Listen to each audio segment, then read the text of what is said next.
Assalamualaikum warahmatullahi wabarakatuh. Selamat siang adik-adik semua, salam sejahtera bagi kita semua. Semoga adik-adik dalam kondisi yang sehat, diberikan selalu kesehatan, keselamatan, dan selalu diberikan kelancaran, rezeki, barokah untuk adik-adik dan keluarga. Kali ini kita akan membahas tentang manajemen ODT, objek dan daya tarik wisata. Seperti yang adik-adik ketahui bahwa kita ini berbicara tentang pariwisata, ada namanya istilah destinasi wisata, ada namanya istilah objek dan daya tarik wisata atau daya tarik wisata. Jadi kalau kita bicara tentang destinasi wisata, kita berbicara lebih mengarah kepada level yang lebih makro atau lebih general lagi, yaitu sebuah area atau kawasan yang memang terdiri dari berbagai macam daya tarik wisata dan sarana pendukung pariwisata. Kalau kita bicara daya tarik wisata sendiri, lebih mengarah kepada potensi dan atraksi wisata yang ada di suatu daerah. Jadi merujuk pada satu single daya tarik wisata. Tapi di dalamnya itu terdapat berbagai macam sarana dan prasarana pariwisata juga. Jadi cakupannya lebih sempit dari destinasi wisata. Jadi seperti itu. Nah, sekarang apabila kita membahas tentang manajemen daya tarik wisata, berarti kita membahas masalah suatu destinasi itu memiliki berbagai macam daya tarik, dan daya tarik itu memiliki keanekaragaman atraksi wisata yang ada di dalamnya, dan itu memiliki karakteristik yang sangat berbeda-beda, sehingga diperlukan upaya manajemen. Tentunya manajemen antara daya tarik wisata yang satu dengan daya tarik wisata yang lain itu sangat berbeda, terlihat dari peran masing-masing potensi itu sendiri, masing-masing karakteristik dari atraksi wisata itu sendiri, kemudian masyarakat yang ada di sekitarnya itu sebagai supporting dari aktivitas pariwisata. Jadi manajemen itu meliputi berbagai macam aspek yang ada di daya tarik wisata. Kita tidak berbicara masalah hanya organisasi dalam struktur kepengurusan masyarakat yang ada di situ, namun juga dalam tataran keseluruhan aspek yang ada di dalam daya tarik wisata itu. Jadi apa yang harus kita lakukan terkait dengan manajemen daya tarik wisata adalah mulai dari aspek penting terkait dengan perencanaan suatu daya tarik wisata. Daya tarik wisata entah itu yang sudah berkembang mapan maupun masih dalam tahap perkembangan, itu juga harus di manajemen dengan baik agar berkelanjutan. Tentunya prinsip sustainable development menjadi sebuah dasar dari manajemen daya tarik wisata. Keberlanjutan sebuah aktivitas pariwisata itu akan mencerminkan suatu daya tarik wisata itu memberikan manfaat yang optimal baik terhadap masyarakat yang ada di situ maupun lingkungan ya, sebagai modal dari atraksi wisata itu sendiri. Jadi kita bicara manajemen, tentunya bagaimana agar manajemen itu bisa mengoptimalkan manfaat dari aktivitas daya tarik wisata itu terhadap masyarakat dan lingkungan. Kalau kita bicara tentang manajemen, tentunya kita kembali lagi pada aspek perencanaan. Kalau kita berbicara perencanaan itu bisa perencanaan awal dan itu berjenjang. Kalau kita melakukan perencanaan awal, kemudian kita melakukan realisasi program atau kegiatan dalam suatu daya tarik wisata, itu nanti bisa dilakukan evaluasi dan kemudian dicarikan kembali rumusan masalah apa yang muncul dari aktivitas yang kita lakukan. Dari situ akan replanning kembali, direncanakan kembali agar suatu daya tarik wisata itu bisa lebih optimal kembali. Jangan sampai suatu produk daya tarik wisata itu mengalami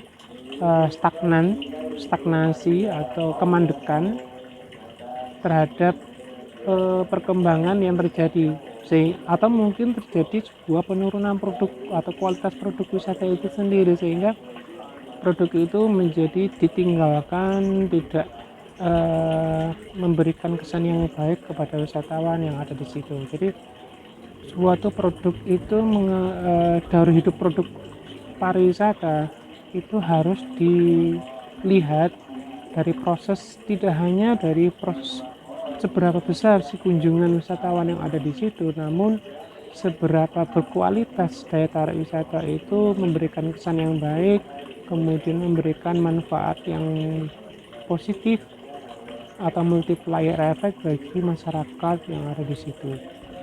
Itu ya harus menjadi pertimbangan bahwa manajemen itu merupakan hal yang penting dan harus dilakukan secara terus-menerus berkelanjutan, entah itu kita bicara setahun sekali atau mungkin 5 tahun sekali melakukan evaluasi terhadap kinerja dari daya tarik wisata itu sendiri. Perencanaan itu menjadi pokok dasar dari kegiatan yang akan dilakukan, khususnya basis daya tarik wisata yang berasal dari masyarakat, yang dikelola oleh masyarakat. Dan kadang-kadang itu menjadi sebuah hal yang sangat penting sekali bagi masyarakat yang memang notabene kadang-kadang tidak memiliki pengetahuan yang cukup terkait dengan pariwisata. Namun mereka berkeinginan kuat untuk membangun sebuah daya tarik wisata. Itu yang harus menjadi pusat perhatian kita bersama sebagai adik-adik, sebagai calon-calon penerus generasi di sektor pariwisata ini, untuk bisa memberikan sumbangsih keilmuan nantinya kepada masyarakat bahwa pariwisata ini harus dikelola dengan baik, direncanakan dengan baik, diawali dengan langkah yang baik, sehingga nantinya diharapkan dapat berkelanjutan, dinikmati oleh lintas generasi. Itu yang menjadi hal dasar yang terkait dengan perencanaan suatu daya tarik wisata. Perencanaan itu terkait dengan perumusan awal visi dan misi dari dibangunnya sebuah daya tarik wisata itu sendiri. Jadi daya tarik wisata itu dibangun atas dasar apa dan apa yang akan dicapai dari pengembangan aktivitas atau atraksi wisata yang ada di situ. Itu harus dirumuskan sehingga konsep itu menjadi konsep yang sangat jelas, dan akhirnya jangan sampai konsep tersebut mengalami perubahan. Diharapkan dengan konsep yang jelas itu akan menghasilkan benefit yang berkelanjutan pula. Dan apabila terjadi sebuah kendala dalam perumusan konsep itu, konsep awal dari perumusan sebuah daya tarik wisata itu tidak boleh mengalami sebuah perubahan, kecuali memang konsep itu bertentangan dengan masyarakat dan lingkungan yang ada di sekitar. Kalau konsep pengembangan pariwisata itu harus mencerminkan, harus berlandaskan pada nilai-nilai lokal masyarakat. Proses planningnya itu harus seperti itu. Perencanaan awal sebuah potensi suatu daya tarik wisata harus seperti itu.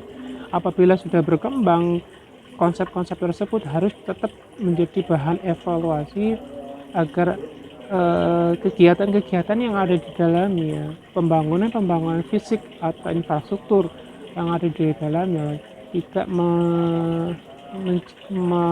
merusak aspek-aspek yang ada di dalam tatanan masyarakat atau mungkin dalam aspek lingkungan.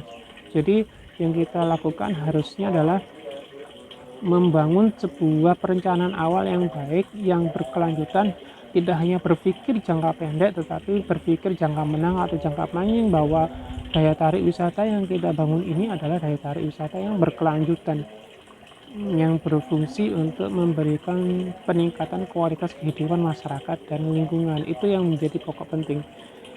Dan itu apabila landasan atau pilar tersebut dilakukan, dimungkinkan suatu daya tarik wisata itu akan berkelanjutan dan akan dinikmati oleh lintas generasi. dan itu pola-pola pengembangan itu juga harus dikemas secara baik, dalam artian perencanaan sebuah kawasan dalam suatu daya tarik wisata itu juga harus direncanakan agar tidak bertentangan dengan aspek-aspek kerusakan lingkungan, kemudian perubahan tatanan masyarakat atau mungkin menghancurkan budaya masyarakat itu sendiri. Jadi aspek-aspek itu harus diperhatikan. Inilah pentingnya keilmuan pariwisata dalam perencanaan sebuah daya tarik wisata, dan diharapkan adik-adik menerapkan tersebut dan melihat, mengamati dengan cara ATM, amati, tiru, dan modifikasi dari mungkin penerapan konsep di daya tarik wisata yang lain untuk diterapkan pada suatu daya tarik wisata yang kita miliki, sehingga namun demikian ATM ini bukan menjadi hal yang wajib untuk dilakukan, namun kita memiliki kebebasan untuk menerapkan konsep-konsep yang sesuai dengan tingkat kelokalan pada masing-masing daya tarik wisata. Jadi manajemen itu dalam artian memberikan porsi yang lebih terhadap optimalisasi potensi yang ada di wilayah itu sendiri. Jadi kita tidak bisa menerapkan sebuah konsep meskipun itu daya tarik wisata yang dimiliki itu mirip atau sama, tetapi hal tersebut belum menjadi sebuah jaminan bahwa konsep tersebut bisa atau sesuai untuk diterapkan di masing-masing destinasi atau daya tarik wisata itu. Jadi perencanaan membutuhkan gambaran bahwa di situ memang harus kita identifikasi terlebih dahulu apa-apa saja yang memang harus dikembangkan, baik itu dalam aspek masyarakat itu mungkin ada potensi kuliner, ada potensi industri kreatif, ada potensi mungkin agrowisata, atau potensi masyarakatan yang lain, aktivitas budaya yang ada di situ. Itu menjadi sebuah bahan deskripsi yang memang harus dicatat dengan baik.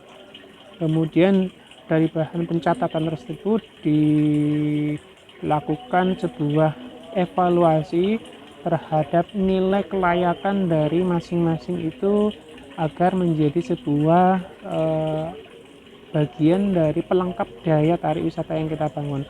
Potensi alam sebagai inti atau core dari aktivitas pariwisata didukung dengan aktivitas kemasyarakatan. Jadi kita harus menemui mana yang menjadi potensi unggulan yang ada di situ, kemudian mana yang menjadi potensi pendukung yang ada di situ untuk di manajemen, diatur, ditata, dikelola dengan baik agar suatu daya tarik wisata itu menjadi lebih berkesan. Semakin kita mampu mengidentifikasi potensi yang ada di situ, semakin banyak potensi yang kita identifikasi, semakin banyak yang kita data di situ, semakin kaya akan potensi pengembangan daya tarik wisata, baik itu dalam bentuk pembuatan paket-paket wisata. Karena paket-paket wisata itu menjadi sebuah inti dari salah satu aktivitas pariwisata yang memang menjual aktivitas jasa, yaitu berupa jasa pariwisata, menjual sebuah proses misalnya industri kreatif, proses pembuatan kerajinan itu menjadi sebuah daya tarik, proses memandikan hewan atau mungkin membajak sawah dan sebagainya itu sebagai proses yang memang bisa atau layak untuk dijual. Dan ini dalam era yang sekarang ini sangat diperlukan untuk merumusan sebuah aktivitas pariwisata baru yang lebih mengarah pada aspek pengembangan aktivitas perdesaan atau rural development, dan itu menjadi aspek penting dalam peningkatan kualitas kehidupan masyarakat secara langsung dan memberikan benefit secara langsung kepada masyarakat, khususnya dalam aspek ekonomi. Itu menjadi aspek penting, dan otomatis kalau aspek-aspek dasar tersebut secara ekonomi bisa berkelanjutan, itu akan berdampak secara otomatis kepada aspek konservasi lingkungan dan budaya pertanian akan terus terjaga, budaya kesenian yang ada di situ akan terus berkembang, kemudian lingkungan yang ada di situ otomatis akan akan terus konservasi, baik itu sumber daya alam yang ada di situ, entah itu baik terkait dengan masalah potensi dengan air dan sebagainya, itu menjadi sangat terjamin akibat pariwisata. Semua itu tergantung dari bagaimana kita manajemen sebuah potensi itu menjadi sebuah daya tarik wisata yang berkualitas. Itu yang paling utama dalam aspek manajemen. Tanpa manajemen suatu daya tarik wisata, dimungkinkan secara umum akan daya tarik wisata itu tidak akan bertahan lama dan akan mengalami kerusakan. Kalau sudah mengalami kerusakan suatu daya tarik wisata atau mengalami pembuatan atau salah konsep dalam penerapan pembangunannya, itu akan menyebabkan suatu daya tarik wisata itu akan ditinggalkan karena mungkin orientasinya sangat berbeda. Orientasi mungkin sudah orientasi awalnya adalah orientasi ekonomi sehingga harus seperti ini bentuknya, namun apabila kita landasan sebuah konsep manajemen sebuah daya tarik wisata berbasis pemberdayaan masyarakat, konservasi lingkungan, itu akan berkelanjutan karena memang masyarakat yang ada di situ akan banyak mendapatkan manfaat dari aktivitas pariwisata yang kita kembangkan. Kita harus berupaya mengembangkan keilmuan kita untuk selalu memberikan pengetahuan kepada masyarakat, perencanaan terhadap sebuah daya tarik wisata baik yang masih potensial maupun yang sudah berkembang, itu menjadi hal aspek yang penting secara berkelanjut karena memang masyarakat itu dinamis.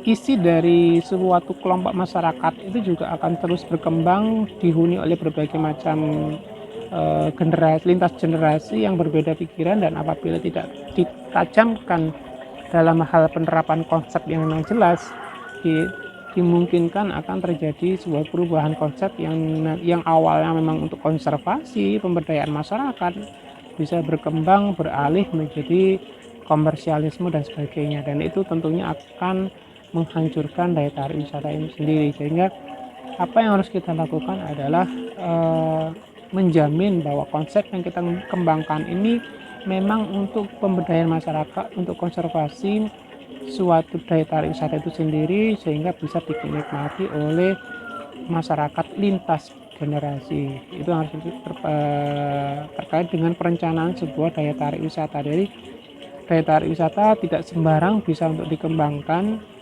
tapi bagaimana konsep-konsep yang kita lakukan ini bisa memberikan benefit kepada masyarakat. Jadi seperti itu.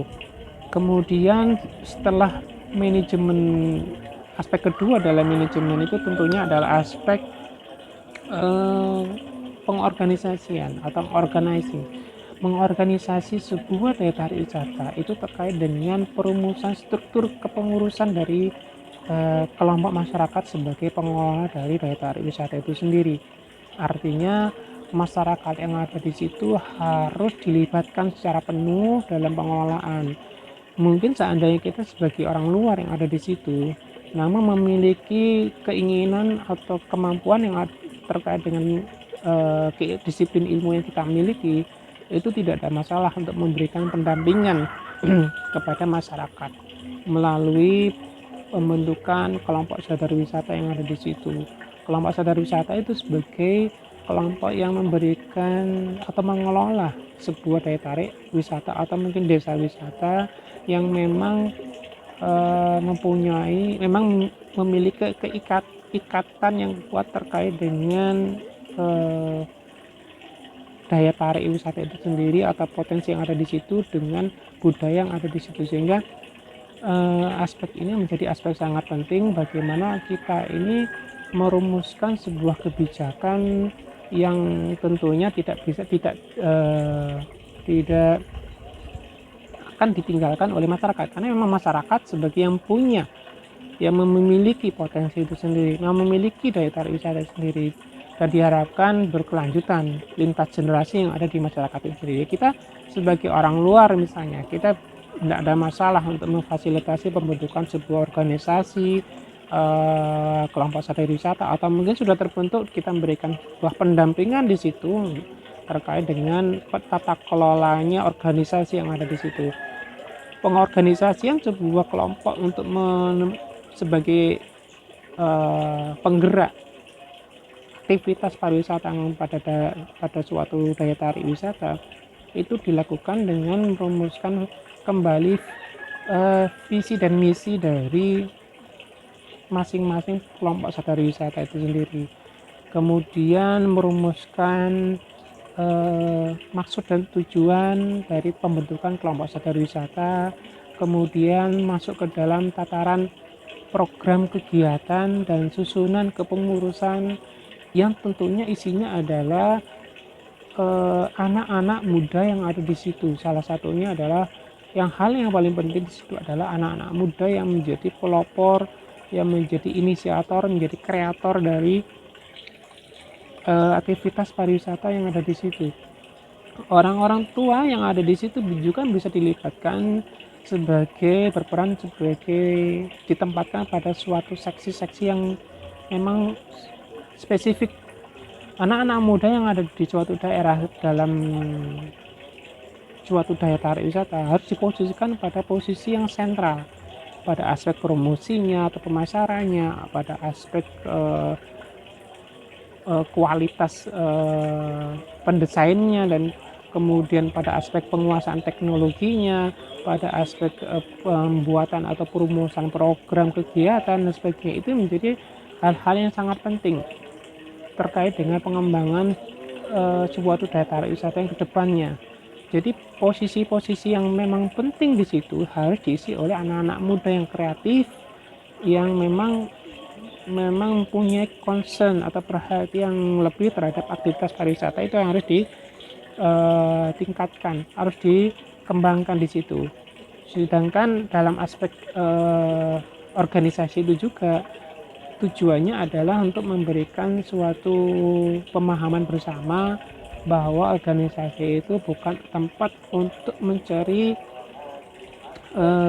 keuntungan, namun untuk sebagai wadah dalam memberikan manfaat yang lebih makro, lebih luas lagi terhadap masyarakat yang ada di sekitarnya, kemudian meningkatkan kualitas lingkungan yang ada di situ. Jadi pentingnya kita penajaman, merubah paradigma atau membangun paradigma baru terhadap suatu kelompok masyarakat yang memang tidak hanya memikirkan bagaimana mencari keuntungan pada daya tarik wisata, namun bagaimana masyarakat yang ada di situ itu mengetahui bahwa aktivitas pariwisata ini memberikan manfaat yang banyak kepada masyarakat itu sendiri.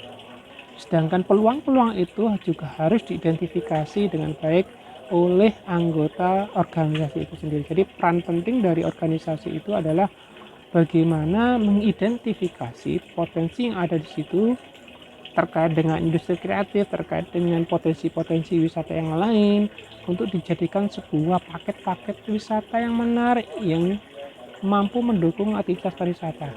Makanya kenapa menjadi sebuah hal yang penting aspek generasi muda itu menjadi hal yang utama untuk digandeng atau dikaitkan dalam pengembangan suatu daya tarik wisata. Jadi seperti itu bentuknya.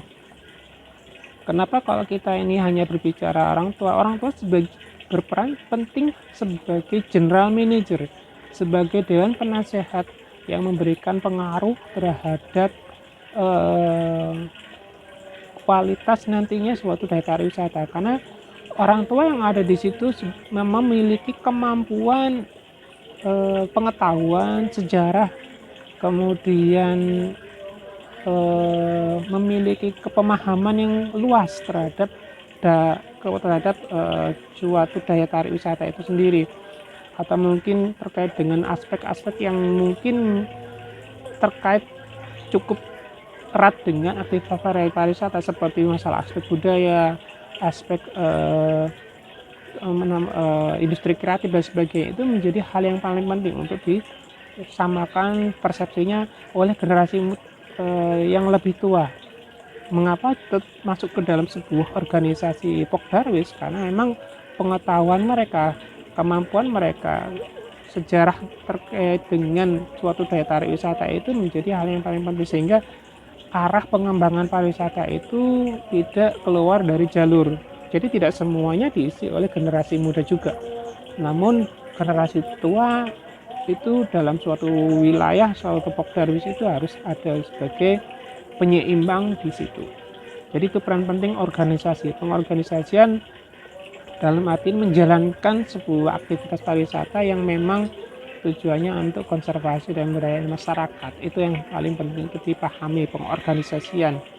Kemudian aspek yang memang terkait dengan manajemen yang berikutnya adalah mengaktualisasikan program-program yang dijalankan itu harus mencerminkan pada peningkatan kualitas proses. Jadi kita menjual sebuah proses, menjual sebuah aktivitas itu harus ditingkatkan kualitasnya. Kualitas dalam artian tampilannya, kualitas dalam artian deskripsi sebuah aktivitas sendiri, kemudian kualitas dalam hal pemandu wisata itu sendiri. Jadi masyarakat yang ada di situ itu berperan penting sebagai ujung tombak dalam proses actuating ini atau pelaksanaan sebuah kegiatan. Pariwisata tidak hanya menjual objek itu sendiri, tapi menjual sebuah proses yang mungkin memang selama ini ada beberapa pemahaman pariwisata hanya menjual produk, tapi produk yang untuk pariwisata yang memang sebenarnya adalah memang produk jasa pelayanan. Pelayanan di sini bisa dalam artian adalah pembuatan perumusan paket-paket. Semakin banyak kita membuat sebuah paket wisata di situ dalam satu daya tarik wisata akan memunculkan berbagai macam peluang yang lebih besar lagi dalam meraih berbagai macam keuntungan. Kemungkinan adalah peningkatan kualitas sebuah daya tarik wisata tercermin dalam berbagai macam paket-paket wisata yang ditawarkan. Paket-paket itu akan memberikan sebuah pemahaman bahwa daya tarik wisata itu sangat berkualitas dan memang menarik untuk dikunjungi. Jadi kita harus mampu merumuskan berbagai macam paket-paket yang ada. Tentunya adalah bahan dasarnya adalah perencanaan terhadap berbagai macam potensi yang ada di situ, deskripsikan, kemudian dianalisis kelayakannya, kemudian dari kelayakannya itu mana yang kurang, mana yang lebih, kemudian mana yang kurang tersebut dioptimalisasikan ke dalam sebuah pengembangan yang lebih baik lagi untuk dijadikan sebuah paket wisata yang menarik. Itu yang harus kita kembangkan terkait dengan desa wisata atau mungkin Pokdarwis yang ada di situ. Jadi ini peran adik-adik nantinya untuk membangun sebuah sinergitas, membangun komunikasi yang baik dengan masyarakat untuk mengembangkan sebuah daya tarik wisata yang memang sudah berkembang di situ atau mungkin masih potensial. Adik-adik yang mampu nantinya menjembatani terkait dengan manajemen daya tarik wisata. Jadi kalau kita bicara manajemen daya tarik wisata, ini sangat krusial sekali, baik itu pada aspek potensi wisata maupun daya tarik wisata yang sudah mulai berkembang. Entah pada aspek potensi yang ada di darat, gunungan, atau mungkin ada di lautan, itu menjadi sebuah hal-hal yang mungkin untuk menjadi pengembangan, aspek pengembangan. Menjadi sebuah hal yang sangat penting apabila adik-adik itu nantinya berperan strategis pada suatu daerahnya masing-masing yang mungkin di situ ada potensi yang masih belum dikembangkan, namun adik-adik memiliki keinginan untuk mengembangkannya menjadi sebuah daya tarik wisata. Itu hal yang paling penting sekali. Melihat kembali di sekitarnya, kemudian mulai berpikir manajemen yang ada di situ. Manajemen itu memiliki berbagai macam tingkat kesulitan. Masing-masing wilayah, masing-masing daerah, masing-masing desa itu memiliki kesulitan yang berbeda. Karena itu diperlukan tata cara komunikasi yang baik untuk merumuskan sebuah bentuk atau konsep pengembangan yang memang bisa dinikmati oleh banyak orang. Karena memang tantangannya di situ adalah terkait dengan kebijakan di wilayah masing-masing terkait dengan organisasi yang berada di tempat itu sendiri, terkait dengan orang-orang yang ada di situ, kemudian terkait juga dengan kesadaran masyarakat secara umum terkait dengan pariwisata. Itu yang harus dikembangkan, dilakukan agar kita ini sebagai insan pariwisata memiliki manfaat yang positif bagi masyarakat, bagi khususnya masyarakat yang ada di suatu perdesaan yang memang membutuhkan pengembangan aktivitas pariwisata di mana mereka memang masih belum melihat potensi itu, dan itu oleh kita bisa dikembangkan menjadi sebuah daya tarik wisata yang memang menjadi andalan di situ dan bisa memberikan penghasilan tambahan bagi masyarakat itu yang harus kita lakukan. Otomatis tentunya memerlukan proses manajemen, itu sebuah proses yang panjang dan berkelanjutan, tidak dalam artian kita sudah membuat daya tarik wisata sudah setelah itu stop, tidak perlu ada lagi manajemen. Proses manajemen itu meskipun pada daya tarik wisata yang sudah maju pun manajemen tetap diterapkan dalam artian untuk semakin meningkatkan kualitas daya tarik wisata. Jangan sampai suatu produk itu mengalami stagnansi, mengalami penurunan produk itu. Kalau sudah terjadi penurunan, akan semakin berat untuk mengembalikan atau memulihkan kembali. Tentunya kita harus menyadari bahwa biaya untuk perawatan atau terlebih untuk mengembalikan lagi secara dalam tingkatan yang mungkin sama dengan sebelum-sebelumnya itu membutuhkan biaya yang sangat besar. Diperlukan kekuatan prinsip yang sama antara masyarakat, itu yang harus dilakukan.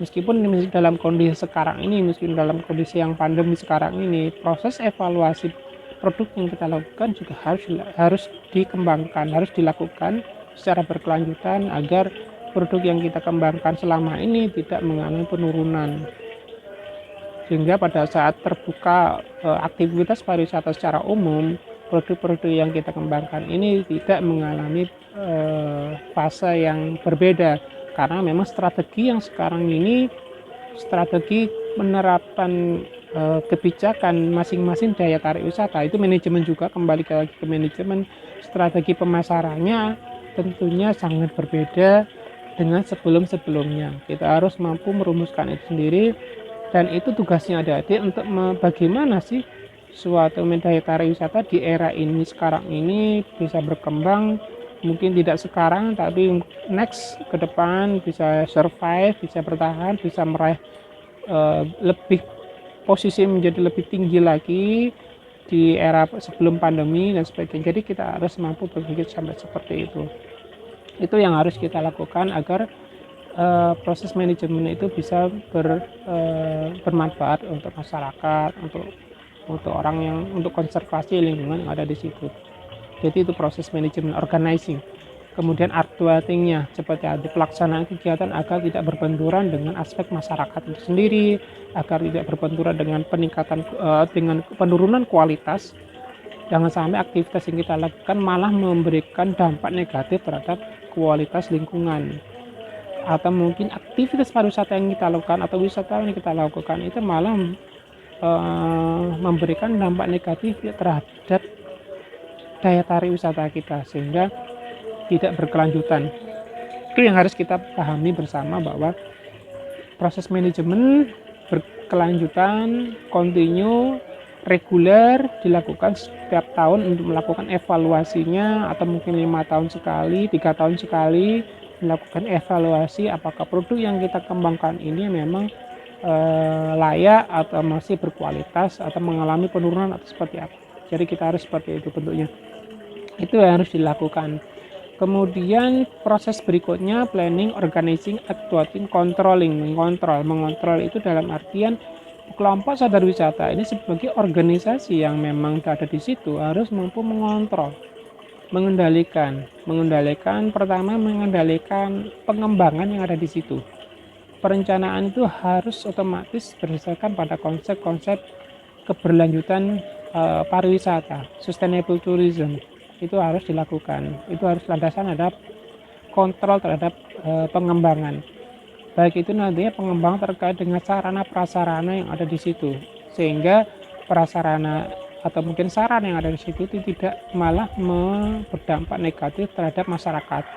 Misalnya di situ sudah berkembang homestay yang dikelola oleh masyarakat, namun kita sebagai pengelola itu ingin mendirikan homestay sendiri atau mungkin penginapan di situ, itu tidak memberdayakan masyarakat karena masyarakat sudah memiliki potensi itu, sudah mengembangkan potensi itu, sehingga kita tidak perlu lagi untuk melakukan itu sebagai hal yang memang harus kita evaluasi kembali apakah hal yang kita lakukan itu malah memberikan dampak negatif kepada masyarakat atau mungkin lingkungan, misalnya membangun pembangunan infrastruktur yang memang ternyata malah berdampak negatif terhadap lingkungan. Itu yang harus kita hindari.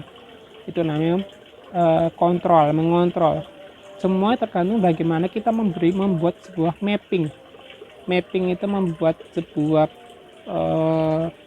pendesainan suatu daya tarik wisata ini terhadap arah pengembangan.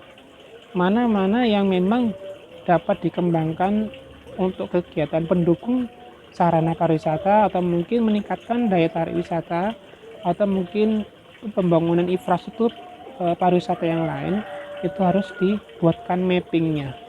Mapping itu rencana pengembangan dan peluang investasi yang ada di situ.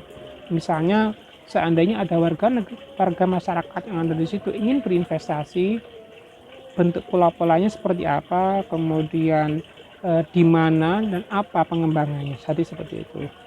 Kalau kita bicara keberlanjutan masyarakat, keberlanjutan pengembangan ekonomi yang ada di situ, tentunya kita tidak berbicara investasi dari luar, tapi investasi dari masyarakat yang ada di situ sebagai yang mempunyai, yang memiliki. Mungkin kalau sekarang kita berbicara desa itu memiliki BUMDes, jadi BUMDes sebagai penyedia anggaran untuk kegiatan mendukung kegiatan aktivitas pariwisata yang ada di situ. Jadi seperti itu. Jadi apa yang kita lakukan dalam hal ini untuk mengontrol itu memberikan pengarahan kepada masyarakat terhadap program-program yang sudah dijalankan dan rencana-rencana yang akan dilakukan. Jadi mengontrol apa agar tidak terjadi suatu bentuk pengerusakan lingkungan, kemudian tidak pemberdayaan masyarakat dan sebagainya. Itu harus kita mengawasi, mengontrol. Siapa yang mengontrol? Ya kelompok sadar wisata itu sendiri. Kita sebagai pendamping memberikan masukan terhadap kelompok masyarakat itu tersebut agar tidak mengarah kepada aspek pengerusakan lingkungan, tidak mengarah kepada aspek tidak memberdayaan masyarakat. Controlling, mengontrol. Kemudian aspek berikutnya adalah mengevaluasi apa yang dilakukan, baik itu yang dilakukan oleh Darwis, baik pembangunan yang sudah dilakukan di situ. Kita harus mengevaluasi agar pembangunan di situ juga akan berkembang, juga akan berkelanjutan sehingga tidak malah merusak lingkungan. Itu yang harus ditekankan pada aspek evaluasi. Dari evaluasi tersebut masuk ke dalam aspek berikutnya, itu feedback itu saji balik, kembali lagi saji balik bahwa ini situ adalah bagaimana kita mengevaluasi hasil evaluasi tersebut, kita rumuskan kembali bahwa hal tersebut memang misalnya program tersebut tidak berkelanjutan, tidak mendukung aspek keberlanjutan, sehingga program tersebut harus kita hilangkan atau kita ganti dengan program lain. Jadi kita rencanakan kembali, kita ulang lagi perencanaan kembali di awal. Mungkin 1 tahun sudah berjalan, kita kembali merencanakan kembali di tahun kedua. Jadi seperti itu bentuknya. Jadi POACE itu planning, organizing, actuating, controlling dalam proses manajemen itu menjadi aspek yang sangat penting. Itu yang harus dilakukan untuk keberlanjutan sebuah daya tarik wisata. Mungkin ini yang bisa saya sampaikan. Terima kasih, semoga selalu diberikan kesehatan. Assalamualaikum warahmatullahi wabarakatuh.